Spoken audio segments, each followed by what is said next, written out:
श्रीमद भागवत महापुराणम स्कंद 6 अध्याय 17. चित्रकेतूला पार्वती देवीचा शाप. श्री शुक म्हणतात, ज्या दिशेला भगवान संकर्षण अंतर्धान पावले होते त्याच दिशेला विद्याधर चित्रकेतूने नमस्कार केला आणि तो आकाशमार्गाने स्वच्छंदपणे विहार करू लागला. महायोगी चित्रकेतू कोट्यावधी वर्षापर्यंत सर्व प्रकारच्या इच्छा पूर्ण करणाऱ्या सुमेरू पर्वताच्या दऱ्यातून विहार करीत राहिला.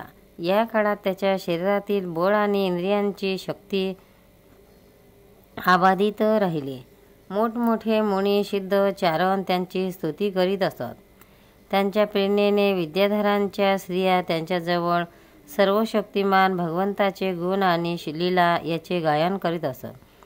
एक दिवस चित्रकेतू भगवंतांनी दिलेल्या तेजस्वी विमानात बसून जात असता मुनीच्या सभेत सिद्धचारणाच्या मध्यभागी भगवान शंकर भगवती पार्वतीला आपल्या मांडीवर घेऊन एका हाताने तिला आलिंगन देत आहेत असे त्यांनी पाहिले. ते पाहून चित्रकेतू त्याच्याजवळ गेला आणि मोठ्याने हसू लागला व पार्वती देवीला ऐकून जाईल अशा रीतीने म्हणू लागला. चित्रकेतू म्हणाला, हे साऱ्या लोकांना धर्म शिकवणारे त्यांचे गुरु आहेत. हे सर्वश्रेष्ठ असून भर सभेमध्ये आपल्या पत्नीला टून बसले आहेत. हे जटाधारी मोठे तपस्वी आणि ब्रह्मज्ञानाचे सभापती असूनही साधारण मनुष्याप्रमाणे निर्लज्जपणे पत्नीला मांडीवर घेऊन बसले आहेत. सामान्य पुरुषसुद्धा बहुधा एकांतातच स्त्रियेच्या जवळ राहतात, परंतु हे एवढे मोठे तपस्वी असूनही भरसभेत पत्नीला जवळ घेऊन बसले आहेत. श्री शुकदेव म्हणतात, परीक्षिता, भगवान शंकर अत्यंत विवेकी असल्यामुळे चित्रकेतूचे हे अवाच्य बोलणे ऐकून हसून गप्प राहिले. त्या सभेत बसलेले त्याचे भक्तही गप्प राहिले. चित्रकेतूला भगवान शंकराचे सामर्थ्य माहीत नव्हते, म्हणून तो त्याच्याविषयी वाटेल ते बोलत होता. संयमीपणाचा गर्व झालेल्या त्याचा हा उद्धटपणा पाहून देवी पार्वती क्रोधाने म्हणाल्या.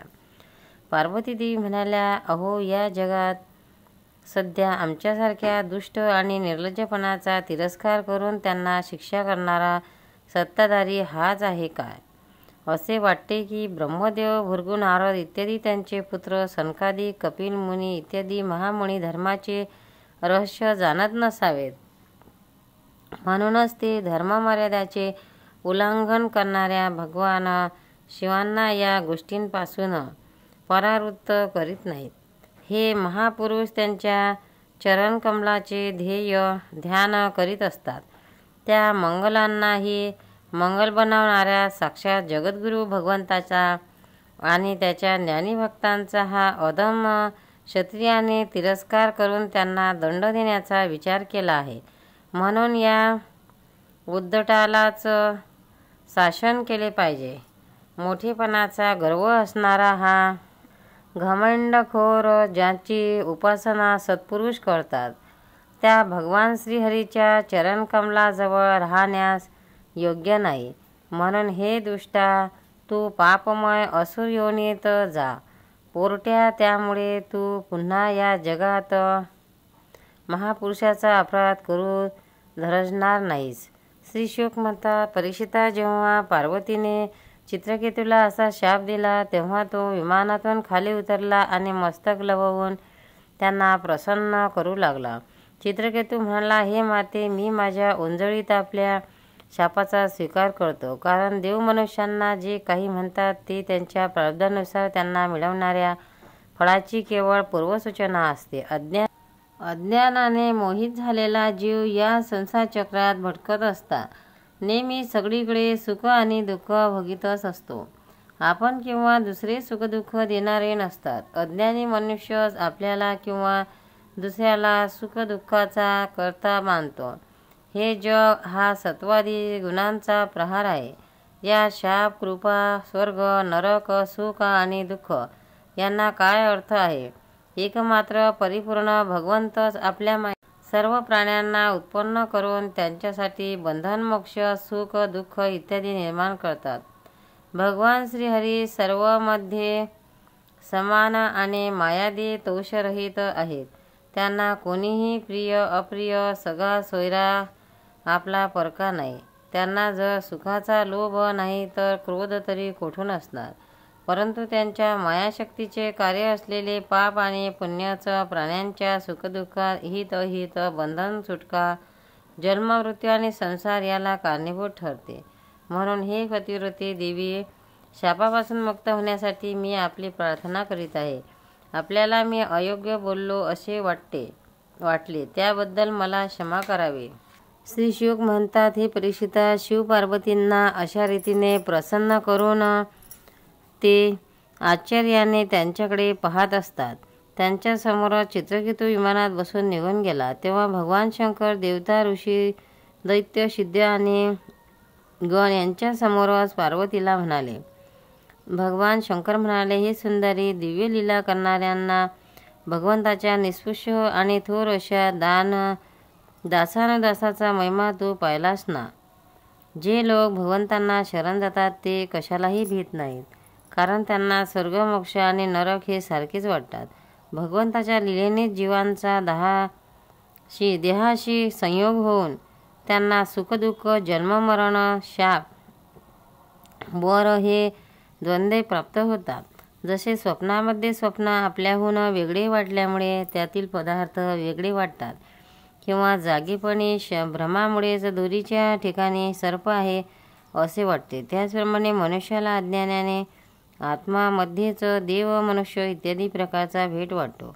त्याच्याजवळ ज्ञान आणि वैराग्याची शक्ती आहे आणि त्यांनी भगवान वसुदेवाच्या ठिकाणी भक्ती असते. त्याच्यासाठी या जगात त्याच्याखेरीज दुसरा कोणीच वस्तू आश्रय घेण्याजोगी नाही. मी ब्रह्मदेव, सनकादिक, नारद, ब्रह्मदेवाचे पुत्र भृगू इत्यादी मुनी आणि श्रेष्ठ देव यांच्यापैकी कोणीही भगवंताच्या लीलेचे रहस्य जाणू शकत नाही.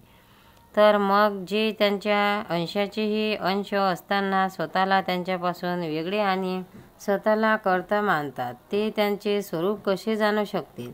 भगवंताला कोणी प्रिय नाही की कोणी अप्रिय नाही. त्यांना आपला किंवा परका असा कोणी नाही. ते सर्व प्राण्यांचे आत्मा आहेत, म्हणून सर्व प्राण्यांचे प्रियतम आहेत. या भाग्यवान चित्रकेतू याचा प्रिय भक्त, शांत आणि सर्वत्र समदर्शी आहे. आणि मी सुद्धा भगवान श्रीहरींना प्रिय आहे. म्हणून भगवंताचे प्रिय भक्त, शांत, समदर्शी अशा महात्म्या पुरुषाच्या बाबतीत तुला मुळीच आश्चर्य वाटू नये. शुक म्हणतात, परीक्षिता, भगवान शंकराचे हे भाषण ऐकून पार्वती देवीची चित्तवृत्ती शांत झाली आणि आश्चर्य मावळले. भगवंताचा भक्त चित्रकेतू सुद्धा पार्वती देवीला उलट शाप देऊ शकत होता, परंतु त्याने त्याचा शाप मस्तकी धारण केला. हे साधू पुरुषाचे लक्षण आहे. हा चित्रकेतू दानवयोनीत त्वष्टाच्या दक्षिणाग्नीपासून उत्पन्न झाला. तेथे त्याचे उत्तरासुर नाव पडले आणि तेथे सुद्धा हा ज्ञान विज्ञान संपन्न राहिला. तू मला विचारले होतेस की उत्तरासुराचा जन्म दैत्य अनित का झाला आणि त्याला भगवंताची प्राप्ती कशी प्राप्त झाली, त्याचे सर्व विवरण मी तुला सांगितले. महात्मा चित्रकेतू हा पवित्र इतिहास आणि विष्णू भक्ताचे महात्मे जो ऐकतो तो संसार बंधनापासून मुक्त होतो. जो मनुष्य प्राप्तकाळी उठून मौन राहून श्रद्धेने भगवंताचे स्मरण करीत आणि या इतिहासाचा पाठ करतो त्याला परमगती प्राप्त होते. गोपाल कृष्ण भगवान की. भक्तांना व्हिडिओ आवडल्यास व्हिडिओला लाईक करा, शेअर करा, सबस्क्राईब करा. तसेच बाजूला असलेल्या बेलवर क्लिक करा, म्हणजे याच्यापुढील सर्व व्हिडिओ तुम्हाला सर्वात आधी मिळत जातील. जय श्री कृष्ण.